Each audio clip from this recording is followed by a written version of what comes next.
Assalamualaikum warahmatullahi wabarakatuh. Bismillahirrahmanirrahim. Pada kesempatan kali ini, saya akan mempresentasikan mengenai proteksi dan keselamatan radiasi pada acara pelatihan penyegaran operator dan supervisor YBE. Sebelumnya, izinkan saya memperkenalkan diri saya. Nama saya Nofriadi Aziz. Jabatan saya sebagai peranata nuklir ahli pertama sebelum dilantik menjadi nantinya yaitu pengembang teknologi nuklir ahli pertama. Saya dari subbidang keselamatan kerja, proteksi radiasi, bidang keselamatan kerja, akuntansi bahan nuklir. Pengalaman saya pernah menjadi PPR industri dan PPR instalasi nuklir. Pendidikan terakhir saya yaitu D4 Teknokimia Nuklir STN Batan. Baiklah. Tujuan pembelajaran kita kali ini yaitu peserta mampu menjelaskan prinsip dasar proteksi dan keselamatan radiasi di YBE. Kemudian indikator keberhasilan dari materi ini yaitu yang pertama menjelaskan tujuan proteksi dan keselamatan radiasi, menjelaskan peraturan terkait proteksi dan keselamatan radiasi, mengidentifikasi potensi bahaya radiasi di YBE, menentukan pengendalian bahaya radiasi, dan yang terakhir yaitu menerapkan proteksi dan keselamatan radiasi di YBE. Adapun manfaat dari materi ini yaitu kita dapat memperoleh pengetahuan mengenai proteksi dan keselamatan radiasi atau disingkat dengan PKR. Kemudian kita memahami apa itu PKR sehingga kita dapat mengimplementasikan apa itu PKR. Adapun pokok bahasan dari materi ini terdiri dari 5 pokok bahasan dengan durasi 2 kali 45 menit penyajian dan tanya jawab. Dimulai dari tujuan proteksi keselamatan radiasi, peraturan keselamatan, potensi bahaya, pengendalian bahaya radiasi, dan penerapan proteksi keselamatan radiasi. Besok di kegiatan pembelajaran. Adapun pendahuluan bahwa PTBBN terdiri dari 2 instalasi yaitu YBE dan IRM. Pada materi ini kita fokus di YBE yaitu instalasi elemen bakar eksperimental. Nah, apa itu proteksi dan keselamatan radiasi? Mari kita lanjut ke materi. Baiklah, yang pertama yaitu mengenai tujuan proteksi dan keselamatan radiasi. Ya, kita lihat dulu pada gambar berikut ini adalah struktur organisasi menurut ini saya ngambil dari LAK YBE bahwa pemegang izin itu ada panitia keselamatan PTBBN. Sekarang kepala panitia keselamatannya oleh Pak Dandang Purwadi, Kapus PT KRN. Kemudian ada petugas jaminan mutu, pengamanan nuklir, dan petugas proteksi radiasi. Kemudian juga ada petugas inventory bahan nuklir. Nah, pemegang izin itu juga membawahi operator dan supervisor satu media dan energi, operator dan supervisor peralatan proses serta petugas kelas keselamatan. Tapi kalau menurut Perkabapeten nomor 4 tahun 2013, pemegang izin itu membawahi petugas proteksi radiasi dan pekerja radiasi. Nah, pekerja radiasi itu adalah kita semua operator dan supervisor YBE karena di sini ruang lingkupnya adalah YBE. Nah, apa itu tanggung jawab dari pekerja radiasi? Ada 6. Pertama, mematuhi prosedur operasi. Kemudian mengikuti pemantauan kesehatan dan pemantauan dosis perorangan ini kalau sebelum bekerja waktu CPNS, terus kemudian ketika sedang bekerja kita MCU tahunan, dan ketika kita akan mau purna bakti atau ketika akan berhenti bekerja. Nah, terus yang ketiga, mengikuti pendidikan dan pelatihan untuk meningkatkan kemampuan dalam pemahaman proteksi dan keselamatan radiasi. Contohnya seperti ini untuk meningkatkan pengetahuan kita tentang proteksi radiasi, makanya di operator supervisor YB itu ada materi proteksi radiasi. Tapi kalau menurut Perkabapeten nomor 4 2013 harusnya pendidikan dan pelatihan ini terpisah. Berarti rencananya akan diadakan untuk pekerja radiasi. Kemudian yang keempat itu menggunakan peralatan pemantau dosis perorangan dan peralatan protektif radiasi sesuai pemanfaatan tenaga nuklir. Nah, di sini kita menggunakan TLD ataupun pakai dosimeter, belum yang punya TLD untuk kalau kita bekerja ke dalam lab. Terus kemudian menginformasikan kepada pemegang izin tentang riwayat pekerjaan terdahulu dan yang terkini yang berhubungan dengan radiasi. Misalnya kalau kita dulu ada riwayat kerja sebagai PPR di luar, nah kita harus menginformasikan. Dan yang terakhir menyampaikan masukan kepada PPR mengenai kendala dan situasi yang mempengaruhi pelaksanaan program proteksi dan keselamatan radiasi. Nah, ini adalah tanggung jawab dari pekerja radiasi. Kemudian kita lanjut. Yang pertama, apa itu radiasi? Radiasi adalah pancaran energi dalam bentuk panas. Itu pancaran energi dalam partikel ataupun gelombang elektromagnetik. Nah, dari suatu sumber radiasi. Sifatnya radiasi itu tidak dapat dideteksi oleh indera manusia, tapi dapat berinteraksi dengan bahan atau materi. Nah, ini yang tadi dijelaskan bahwa kalau di Perka nomor 4 tahun 2013 bahwa penanggung jawab keselamatan itu ada dua. Yang pertama adalah pemegang izin dan yang kedua adalah personil yang terkait dengan pelaksanaan pemanfaatan tenaga nuklir. Ada PPR, ada pekerja radiasi dan pihak yang mendapat tanggung jawab khusus dari pemegang izin. Kemudian masuk kita ke persyaratan proteksi radiasi, ada 3 menurut Perka Bapeten nomor 4 tahun 2013. Yang pertama adalah justifikasi yaitu bahwa manfaat dari pemanfaatan tenaga nuklir harus jauh lebih besar daripada risiko yang ditimbulkan. Yang kedua adanya yaitu limitasi adalah penerapan nilai batas dosis pekerja radiasi dan masyarakat. Dan nilai batas dosis itu tidak termasuk dalam penyinaran alam dan medik. Kemudian yang ketiga yaitu optimisasi. Nah, optimisasi ini apa? Yaitu penetapan pembatas dosis atau ALARA, SLOS, reasonable, achievable, yaitu berdasarkan aspek ekonomi dan sosial. Nah, kalau di YBE kita menerapkan NPD atau nilai batas dosis yaitu sebesar 15 milisievert per tahunnya.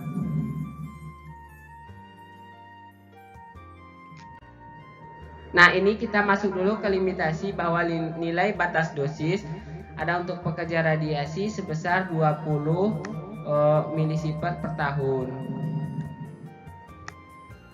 20 milisievert per tahun. Sedangkan untuk mahasiswa atau siswa magang atau usia 16 sampai 18 tahun yaitu sebesar 16 milisievert per tahun. Sedangkan untuk mahasiswa yang usianya 18 tahun itu sama dengan pekerja radiasi. Sedangkan untuk pembatas dosis atau optimisasi bahwa tadi kan nilai batas dosis untuk pekerja radiasi sebesar 20 milisievert per tahun. Di YBE sendiri sudah menerapkan nilai pembatas dosis sebesar 15 milisievert per tahunnya. Kemudian apa itu tujuan dari proteksi dan keselamatan radiasi? Jadi keselamatan radiasi itu adalah tindakan melindungi pekerja, masyarakat, dan lingkungan. Dan apa itu tujuan dari keselamatan radiasi? Nah, tujuan keselamatan radiasi adalah mencegah terjadinya efek deterministik dan membatasi peluang terjadinya efek stokastik.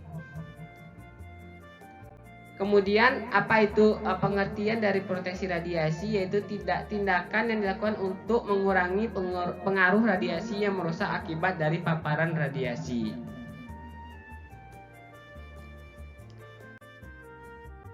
Nah, proteksi radiasi itu kita mengenal ada potensi bahaya. Kalau di K3 itu menurut Permenaker nomor 5 tahun 2018, sedangkan potensi bahaya radiasi kalau di Perka Bapeten nomor 4 tahun 2013 ada 2. Nah, yang pertama itu ini ada eksterna Yang pertama itu ada eksterna dan yang kedua ada interna. Nah, di sini kita bahas dulu yang interna, yaitu dia itu bahwa radiasi itu masuk ke dalam tubuh melalui 3 cara. Yang pertama inhalasi, yaitu inhalasi adalah pernafasan, melalui pernafasan. Yang kedua adalah melalui ingesti atau pencernaan, jadi dia masuk melalui mulut. Dan yang ketiga melalui absorpsi. Nah, melalui permukaan kulit. Biasanya untuk kulit-kulit yang sensitif dia lebih mudah masuk, seperti yang ada luka. Itu yang interna. Sedangkan yang eksterna, sumber radiasi itu ada di luar tubuh dan bisa mengionisasi materi. Nah, jadi radiasi yang di luar tubuh itu tanpa dia masuk ke dalam tubuh, dia udah bisa terkena potensi bahaya radiasi dari eksterna. Kemudian kita masuk ke bab berikutnya, yaitu tentang peraturan keselamatan. Nah, untuk peraturan keselamatan sendiri sudah ada dasar hukum. Yang pertama yaitu Undang-Undang Nomor 10 Tahun 1997 tentang ketenaga nukliran. Yang kedua PP Nomor 33 Tahun 2007 tentang keselamatan radiasi pengion dan keamanan sumber radioaktif. Kemudian Perka Bapeten Nomor 4 Tahun 2013 tentang proteksi dan keselamatan radiasi. Yang berikutnya itu Perka Bapeten Nomor 7 Tahun 2013 dan Nomor 7 Tahun 2017 sama tentang nilai batas radioaktivitas lingkungan. Ini saya ambil dari LAK YBE. Kemudian bahasan yang berikutnya itu mengenai potensi bahaya radiasi. Nah, potensi bahaya radiasi tadi sudah saya jelaskan bahwa ada interna sama eksterna. Nah, di kita sendiri di operasional YBE kita masuk ke bagian berikutnya. Yang pertama itu di gudang uranium dan yellow cake. Nah, potensi bahaya radiasi itu di sini cukup dominan, yaitu adanya bahaya kontaminasi sama bahaya paparan radiasi. Tapi yang lebih besar di sini yaitu bahaya kontaminasi dapat terjadi karena ketika kita menangani proses penanganan serbuk uranium, sedangkan eksternalnya itu terjadi dari dari paparan yang dihasilkan dari sumber radiasi alfa dari uranium. Nah, nanti saya jelaskan ketika pertemuan tatap muka kenapa bisa ada paparan yang cukup tinggi pada penanganan serbuk uranium. Terus yang kedua pada fasilitas untuk konversi yellow cake menjadi UO2 serbuk. Nah, pada ini yang cukup tinggi yaitu kontaminasi sudah pasti karena adanya seperti proses pelarutan, proses pengendapan. Nah, pasti ada potensi terjadinya kontaminasi. Walaupun juga ada potensi terjadinya eksterna tapi atau paparan radiasi, tapi lebih besar kontaminasinya seperti itu.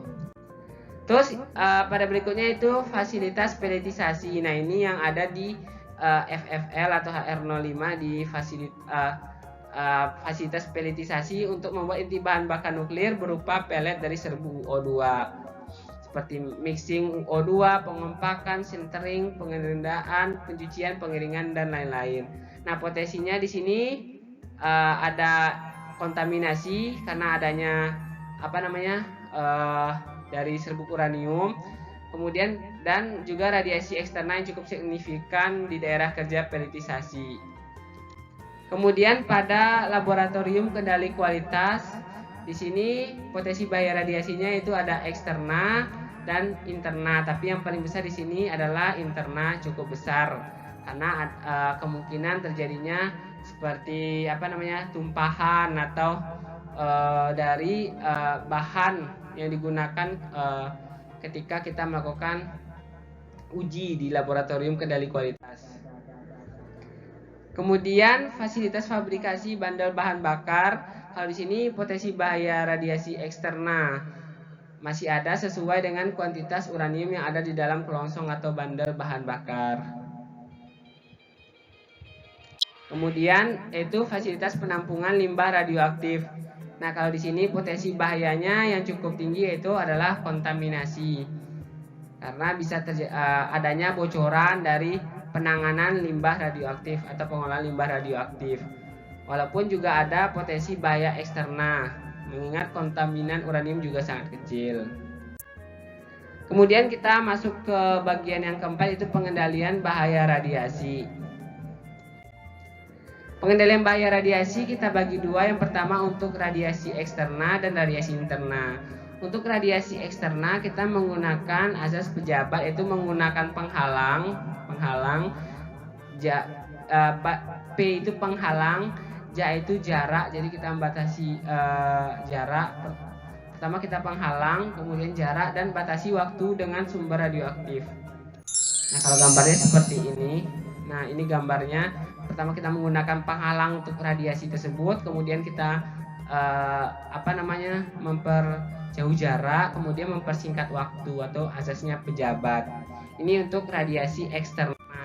Sedangkan untuk radiasi internal kita menggunakan faktor pengendalian, kalau kita singkat namanya SULAP, sumber, lingkungan, dan personil. Lingkungan kita singkat dengan daerah kerja. Ini untuk internal. Jadi kita menangani sumber itu misalnya di dalam fume hood atau glove box. Kemudian untuk pengendalian lingkungannya kita melakukan pemantauan daerah radiasi, berapa tingkat kontaminasi permukaan dan udara. Sedangkan personil kita menggunakan perlengkapan proteksi radiasi dan alat pelindung diri. Kemudian kita masuk ke yang terakhir, yaitu penerapan proteksi dan keselamatan radiasi. Yang pertama yaitu deskripsi daerah kerja radiasi, batasan keselamatan radiologi di IEBE. Ditetapkan ada 3 zona 1 dan zona 2 dan zona 3. Di LAK IEBE 2012, zona 1 merupakan supervisi, zona 2 dan 3 adalah daerah pengendalian. Tapi ketika revisi, kita melakukan zona 1 dan 2 supervisi, dan yang ketiga adalah pengendalian. Ini adalah batasan yang ada di IEBE. Untuk zona 1 hampir semuanya background. Zona 2 karena potensinya lebih besar radiasi alfa, maka di bawah 0,37, untuk permukaan, untuk udara di bawah 2. Sedangkan untuk zona 3 di bawah 3,7 dan udaranya di bawah 20 becquerel per meter kubik. Kalau permukaan satuannya per luas, kalau udara per volume. Sedangkan laju paparannya yaitu di bawah 10 mikrosiever per jam. Nah, ini adalah batasan yang kita turunkan dari nilai batas dosis 20 milisiever per tahun. Kemudian yang kedua yaitu pengawasan pada daerah radiasi. Ini saya sudah mengacu pada program proteksi dan keselamatan radiasi, bahwa daerah radiasi dibagi jadi daerah supervisi dan daerah pengendalian. Daerah supervisi di IEBE kita tidak melakukan pemantauan pada daerah radiasi. Sedangkan pada daerah pengendalian kita melakukan pemantauan paparan radiasi, tingkat kontaminasi, dan konsentrasi radioaktivitas udara. Kemudian yang ketiga, pemantauan radioaktivitas lingkungan luar fasilitas atau instalasi. Kita memantau udara yang ada di cerobong di IEBE menggunakan SmartCam atau aerosol monitor. Kita mengukur gross alfa yang keluar ke lingkungan. Nah, itu kita laporkan kepada PPIKSN berapa keluar yang dibolehkan ke lingkungan, itu batasnya 2 becquerel per meter kubik. Kemudian yaitu pemantauan dosis pekerja radiasi dilakukan untuk secara internal dan eksternal. Kalau eksternal menggunakan TLD, sedangkan kalau internal ada in vivo dan in vitro. In vivo-nya itu kita WBC, sedangkan in vitro-nya kita analisis urin. Nah, ini untuk secara mengetahui kandungan zat radioaktif yang ada dalam tubuh. Kalau yang urin biasanya kita lebih kepada untuk pemantauan kontaminasi uraniumnya yang dilakukan oleh PPKSN 22 ini. Kalau pembacaan TLD juga oleh PPKSN. Kemudian kita lanjut, jika terjadi kontaminasi maka kita harus melakukan yang namanya dekontaminasi. Ini yang udah biasa kita lakukan di IEBE. Nah, kemudian kita masuk juga yang keempat, itu pemeriksaan kesehatan berdasarkan Perka Bapeten nomor 6 tahun 2010, pemeriksaan kesehatan bagi pekerja radiasi yang dilakukan setiap 1 tahun 1 kali. Nah, sekian presentasi dari saya. Apakah ada pertanyaan dapat disampaikan ketika kita melakukan video conference nantinya. Nah, kita masuk ke soal latihan. Yang pertama yaitu tindakan yang dilakukan untuk mengurangi pengaruh radiasi yang merusak akibat paparan radiasi. Nanti kita bahas soal latihan ini ketika video conference saja ya Bapak Ibu. Ada 5 soal. Nah, adapun rangkumannya yaitu yang pertama, tujuan keselamatan radiasi tadi adalah mencegah terjadinya efek deterministik dan membatasi peluang untuk terjadinya efek stokastik.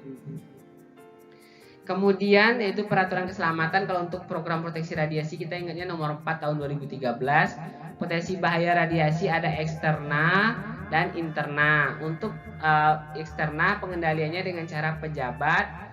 Kalau interna dengan cara sulap tadi.